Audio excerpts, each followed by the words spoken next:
Sarah Rector dilahirkan pada 3 Mac 1902 di bandar Muskogee, Oklahoma.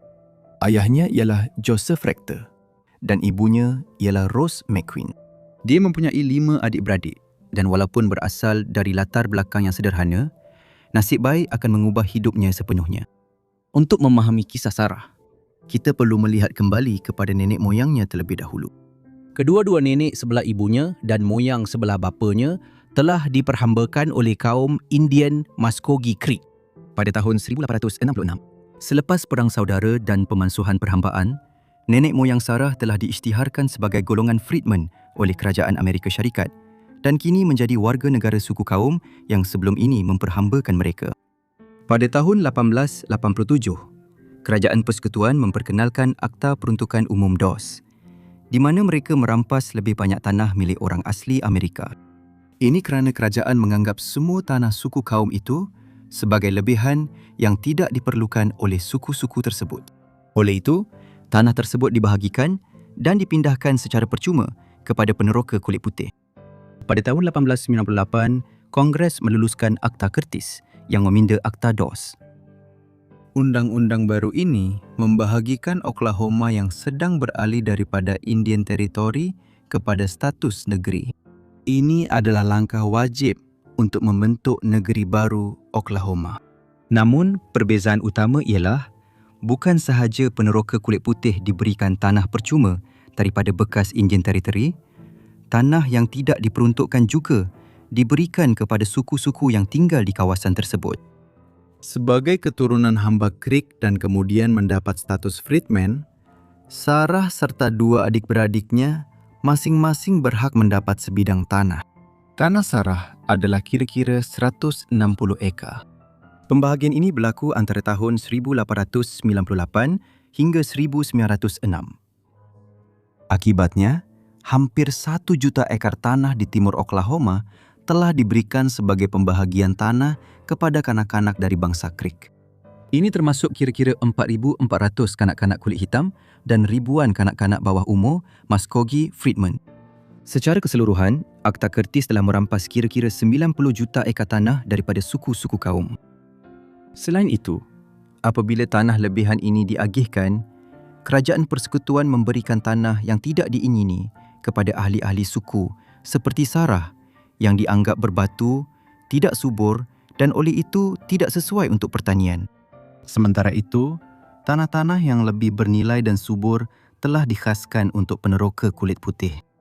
Namun, apa yang kerajaan tidak jangka ialah di bawah permukaan kebanyakan tanah yang diberikan kepada generasi muda, terdapat bahan api fosil yang sangat bernilai. Tanah yang diberikan kepada Sarah Rector terletak di Glenpool, kira-kira 60 batu dari rumah keluarganya. Semasa membesar, dia dan keluarganya agak miskin, dengan bapanya tidak mampu membayar cukai tahunan hartanah ke atas tanah yang diperuntukkan kepada anak-anaknya. $30 yang perlu dibayar oleh Joseph Rector, bapa kepada Sarah, untuk tanah anak perempuannya merupakan satu beban. Disebabkan perkara ini, Joseph telah memohon kepada Mahkamah Daerah Muskogee untuk menjual tanah tersebut. Namun begitu, kerana Sarah masih di bawah umur, permintaan ini telah ditolak. Dia terpaksa terus membayar cukai tersebut, yang menjadi beban berat kepada keluarga yang sudah pun miskin itu. Pada Februari 1911, Joseph mencapai persetujuan dengan Standard Oil Company menyewakan tanah Sarah kepada mereka. Akhirnya melegakan beban kewangannya. 2 tahun kemudian, B.B. Jones, seorang penggerudi minyak bebas yang dikenali sebagai jutawan minyak, menggerudi sebuah telaga di atas tanah itu yang memancutkan minyak dengan deras. Nasib baik untuk Sarah, di bawah tanahnya terdapat minyak mentah. Jones mula mengendalikan tanah itu dan dalam beberapa bulan sahaja, puluhan ribu tong minyak dihasilkan setiap hari. Pada masa ini, undang-undang di Oklahoma mewajibkan semua kanak-kanak yang merupakan warga negara wilayah Indian dan memiliki harta serta wang yang banyak diberikan penjaga berkulit putih yang kononnya dihormati. Ini bermakna, walaupun ibu bapa mereka masih hidup, mereka tidak akan menguruskan kekayaan anak-anak mereka. Tidak lama kemudian, Rector mula menerima kekayaan hasil royalti akibat penemuan tersebut. Namun, Bagi mematuhi undang-undang, terdapat desakan daripada orang ramai di kawasan tempatan untuk mengubah perwalian Sarah. Jadi, seorang hakim telah melantik seorang penduduk kulit putih tempatan bernama T.J. Porter untuk mengawasi semua urusan keuangan Sarah. Perlu diingat bahawa beliau bukanlah orang asing sepenuhnya kerana beliau dikenali oleh keluarga rektor. Berita mengenai penemuan ini tidak lama kemudian menjadi tajuk utama di seluruh negara. Sarah kini dikatakan memperoleh ribuan dolar sebulan pada usia 11 tahun sahaja. Satu laporan menyatakan bahawa pada bulan Oktober 1913 sahaja, Sarah menerima royalti sebanyak $11,500. Nampaknya disebabkan kekayaannya yang semakin bertambah. Pada tahun 1913, Badan Perundangan Oklahoma malah berusaha untuk mengisytiharkan Sarah sebagai orang kulit putih supaya dia boleh menaiki gerabak kelas pertama di dalam kereta api. Laporan akhbar menyatakan bahawa pendapatan Sarah melebihi pendapatan presiden dan dia dikenali sebagai gadis kulit hitam terkaya di Amerika. Namun walaupun pendapatannya sangat besar, kabar angin tetap mengatakan bahawa keadaan hidup Sarah masih sama seperti dahulu. Kononnya dia terus tinggal di sebuah pondok 2 bilik bersama keluarganya yang besar. Masih hidup dalam kemiskinan, ramai mula mempersoalkan ke mana perginya kekayaannya. Pada tahun 1914, Akhbar Afrika Amerika Chicago Defender mendengar tentang kisah Sarah dan kabar angin mengenai kemiskinannya. Mereka kemudiannya menerbitkan sebuah artikel yang mendakwa bahawa Sarah serta adik-beradiknya tidak berpendidikan, hidup dalam keadaan yang daif dan kekayaannya telah disalah urus. Artikel itu menarik perhatian beberapa tokoh Afrika Amerika yang terkenal yang mula bimbang tentang keadaan hidup Sarah dan perwaliannya. Tidak lama selepas itu, satu siasatan telah dilancarkan untuk menentukan sama ada T.J. Porter menguruskan kekayaan Sarah dengan betul atau tidak. Pada bulan Jun, satu memo telah dihantar oleh James C. Waters Jr. yang merupakan ejen yang bersekutu dengan National Association for the Advancement of Coloured People. William Du Bois menerima memo tersebut dan di dalamnya, Waters memperincikan bahawa harta Sarah sebenarnya sedang disalah urus. Menurutnya, Sarah tidak menerima pendidikan, memakai gaun murah dan tidak memakai kasut. Sementara itu, penjaganya memperoleh sejumlah besar wang.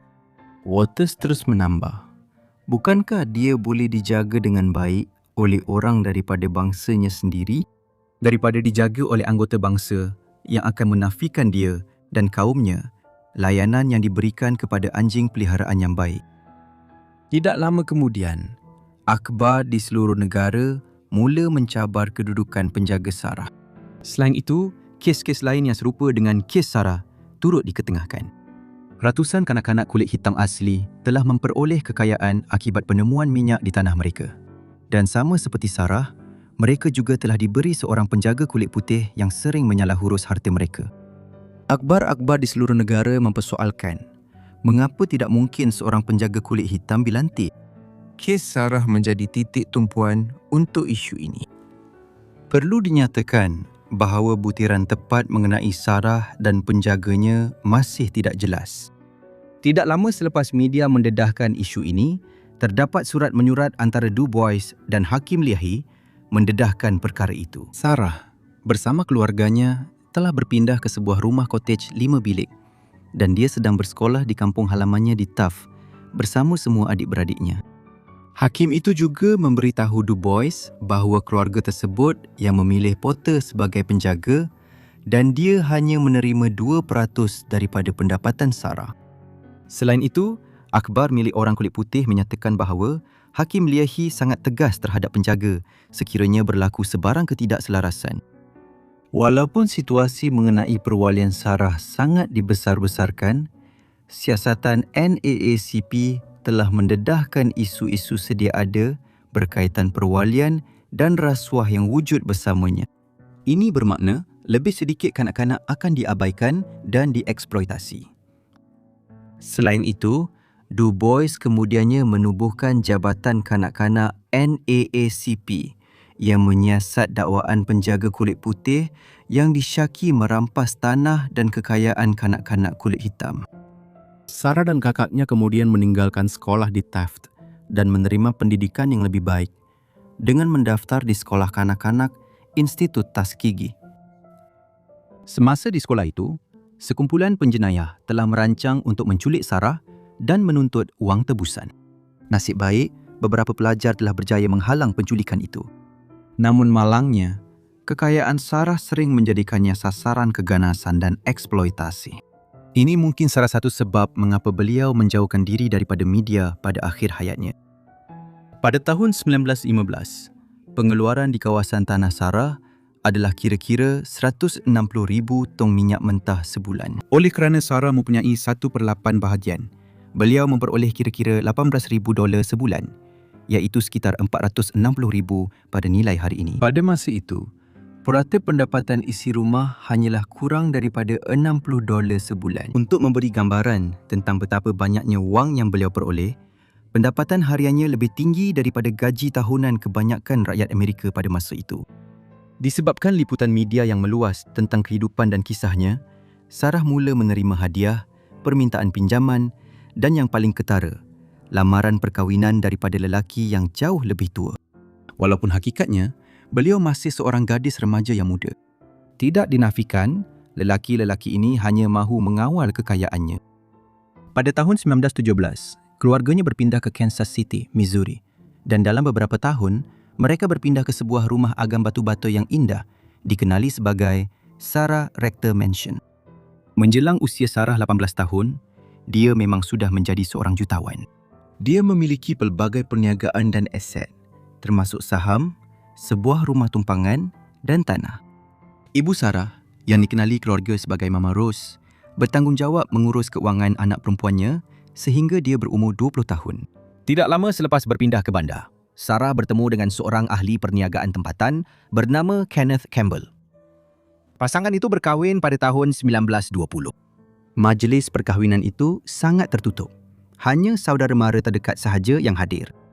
Pasangan itu mempunyai 3 orang anak lelaki dan kemudian bercerai pada tahun 1930. Menjelang Mac 1922, kekayaan Sarah dianggarkan melebihi $1 juta. Kira-kira 15.5 juta pada nilai semasa. Rektor menikmati kekayaannya, menjalani kehidupan yang selesa. Dia gemar pakaian mewah, yang bermaksud beberapa butik pakaian berjenama yang biasanya hanya menerima orang kulit putih akan ditutup dan hanya membenarkan keluarga rektor membeli belah. Sarah dan ibunya juga gemar kereta mewah dan laju, seperti Cadillac, Lincoln dan Rolls-Royce. Mereka berdua dikenali suka memandu laju di sekitar bandar, menyebabkan Sarah khususnya sering mendapat banyak saman kerana memandu laju. Sarah dikenali menjalani kehidupan mewah. Sering mengadakan majlis besar di rumahnya untuk tokoh-tokoh utama komuniti Afrika Amerika Negara, seperti selebriti jazz.